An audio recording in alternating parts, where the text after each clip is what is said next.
ਉਹ south American ਜਿਹੜਾ counter part ਆ ਉਹਨਾਂ ਦਾ ਉਸ ਨੂੰ ਦਿੱਤਾ ਹੈਗਾ। ਵੈਨਜ਼ੂਏਲਾ ਨੂੰ ਲੈ ਕੇ ਯੂਐਸ ਦੇ ਵਿੱਚ ਵੀ ਜਿਹੜੀ ਕਾਂਗਰਸ ਦੇ ਵਿੱਚ ਵੀ ਕਾਫੀ ਪੋਲਿਟਿਕਸ ਜਿਹੜੀ ਆ ਉਹ ਤੱਤੀ ਹੋਈ ਪਈ ਹੈਗੀ ਆ, ਖਾਸ ਕਰਕੇ ਜਿਹੜੀਆਂ ਵੈਨਜ਼ੂਏਲਾ ਦੀਆਂ ਵੋਟ ਸੀਗੀਆਂ ਉਹਨਾਂ ਦੇ ਉੱਤੇ ਜਿਹੜੀ ਡਰੋਨ ਦੇ ਨਾਲ ਹਮਲੇ ਕੀਤੇ ਗਏ ਆ। ਬਹੁਤ ਸਾਰੇ ਕਾਂਗਰਸਮੈਨ ਇਹ ਕਹਿ ਰਹੇ ਵੀ ਐਕਟ ਆਫ ਵਾਰ ਹੈਗਾ ਆ। ਡੋਨਾਲਡ ਟਰੰਪ ਉਹਨਾਂ ਨੇ ਨਿਕੋਲਸ ਮਡੂਰੋ ਉਹਨਾਂ ਨੂੰ ਇਹ ਜਿਹੜਾ ਅਲਟੀਮੇਟ ਦਿੱਤਾ ਹੈਗਾ ਵੀ ਉਹ ਵੈਨਜ਼ੂਏਲਾ ਨੂੰ ਛੱਡ ਕੇ ਚਲੇ ਜਾਵੇ ਤੇ ਗਲੋਬਲ ਐਮਨਿਸਟੀ ਆਪਣੇ ਜਿਹੜੇ ਐਲਾਈਜ਼ ਆ ਉਹਨਾਂ ਤੋਂ ਮੰਗ ਲਵੇ। ਇਹ ਕੱਲ ਹੀ ਜਿਹੜਾ ਐਤਵਾਰ ਨੂੰ ਯੂਐਸ ਦੇ ਪ੍ਰੈਜ਼ੀਡੈਂਟ ਉਹਨਾਂ ਨੇ ਕਨਫਰਮ ਕੀਤਾ ਵੀ ਉਹਨਾਂ ਦੀ ਜਿਹੜੀ ਗੱਲਬਾਤ ਵੀ ਆ ਉਹ ਮਡੂਰੋ ਦੇ ਨਾਲ ਹੋਈ ਆ। ਫੋਨ ਦੇ ਉੱਤੇ ਸਿੱਧਾ ਉਹਨਾਂ ਨੂੰ ਇਹ ਕਿਹਾ ਗਿਆ ਹੈਗਾ।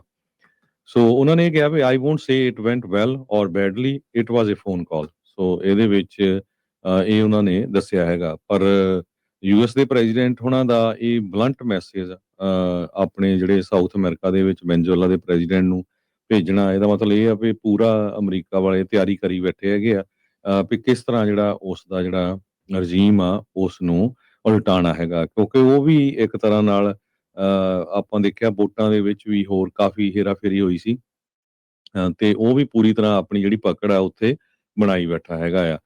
ਪਰ ਵੈਨਜ਼ੂਏਲਾ ਦੇ ਪ੍ਰੈਜ਼ੀਡੈਂਟ ਨੇ ਕਹਿੰਦੇ ਇਹ ਦੱਸ ਰਹੇ ਆ ਵੀ ਉਹਨਾਂ ਨੇ ਰਿਫਿਊਜ਼ ਕਰਤਾ, ਮੈਂ ਉਹ ਛੱਡ ਕੇ ਨਹੀਂ ਜਾ ਰਿਹਾ, ਨਾ ਹੀ ਮੈਂ ਜਿਹੜਾ ਰਿਜ਼ਾਈਨ ਕਰਨ ਜਾ ਰਿਹਾ ਹੈਗਾ।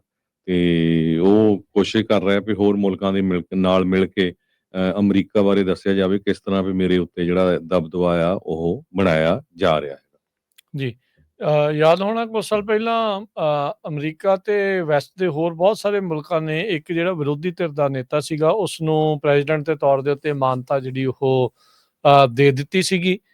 ਪਰ ਜਿਹੜਾ ਆ ਉਹ ਇਵੈਂਚੁਅਲੀ ਮਡੂਰੋ ਦਾ ਉੱਥੇ ਕਿਉਂਕਿ ਦਬਦਬਾ ਸੀਗਾ, ਉਹ ਗੱਲ ਜਿਹੜੀ ਉਹ ਬਹੁਤੀ ਅੱਗੇ ਰਿੜੀ ਨਹੀਂ। ਉਸ ਤੋਂ ਬਾਅਦ ਦੇ ਵਿੱਚ ਵਿਰੋਧੀ ਧਿਰ ਦੇ ਨੇਤਾ ਵੀ ਜਿਹੜੇ ਉਹ ਬਦਲ ਗਏ, ਹੋਰ ਵੀ ਬਹੁਤ ਕੁਛ ਜਿਹੜਾ ਉਹ ਹੋਇਆ।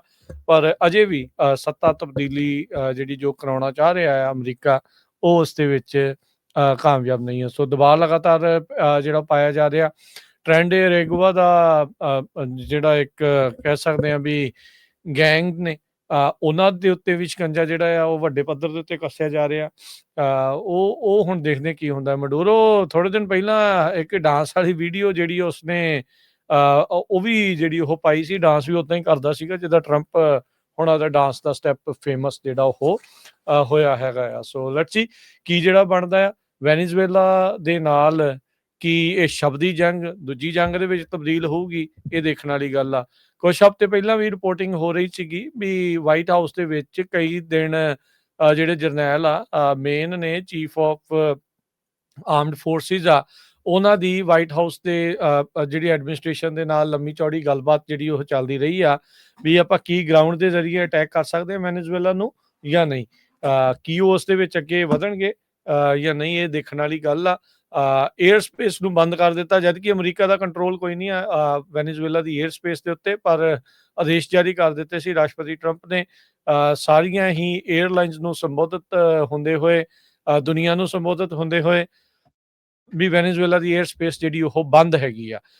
ਇਹ ਹੁਣ ਵਰਤੀ ਜਾਊਗੀ ਨਹੀਂ ਵਰਤੀ ਜਾਊਗੀ, ਕੌਣ ਵਰਤੂਗਾ ਕੌਣ ਨਹੀਂ ਵਰਤੂਗਾ, ਉਹਦੇ ਕੀ ਖਾਮਿਆਜ਼ੇ ਹੋ ਸਕਦੇ ਆ, ਉਹ ਤਾਂ ਹੁਣ ਆਉਣ ਵਾਲਾ ਸਮਾਂ ਜਿਹੜਾ ਉਹ ਦੱਸੇਗਾ।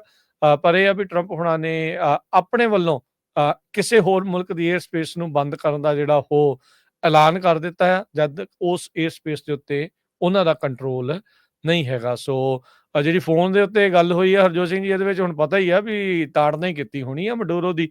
ਉਹ ਉਸ ਨੂੰ ਫਿਰ ਖਰੀਆਂ ਖੋਟੀਆਂ ਜਿਹੜੀਆਂ ਉਹ ਸੁਣਾਈਆਂ ਹੋਣੀਆਂ। ਸੋ ਧਮਕੀ ਨੂੰ ਆ ਜਿਹੜਾ ਫੋਨ ਕਾਲ ਰਹੀ ਹੋ ਸਕਦੀ ਆ, ਜਿਸ ਦੇ ਵਿੱਚ ਟਰੰਪ ਹੁਣਾਂ ਨੇ ਇਹ ਚੀਜ਼ਾਂ ਜਿਹੜੀਆਂ ਸਾਹਮਣੇ ਆ ਰਹੀਆਂ ਵੀ ਉਹਨੂੰ ਕਿਹਾ ਵੀ ਬੰਦਾ ਬਣ ਜਾ, ਨਹੀਂ ਤਾਂ ਫਿਰ ਬੰਦਾ ਬਣਾਉਣਾ ਜਾਣਦੇ ਆ। ਜੇ ਪੰਜਾਬੀ 'ਚ ਉਹਦਾ ਤਰਜਮਾ ਕਰਨਾ ਹੋਵੇ ਤਾਂ ਫੋਨ ਕਾਲ ਦੀ ਗੱਲ ਇੰਨੀ ਕੁ ਜਿਹੜੀ ਗੱਲ ਦੇ ਵਿੱਚ ਆਪਾਂ ਜਿਹੜੀ ਉਹ ਦੱਸ ਸਕਦੇ ਹੈਗੇ।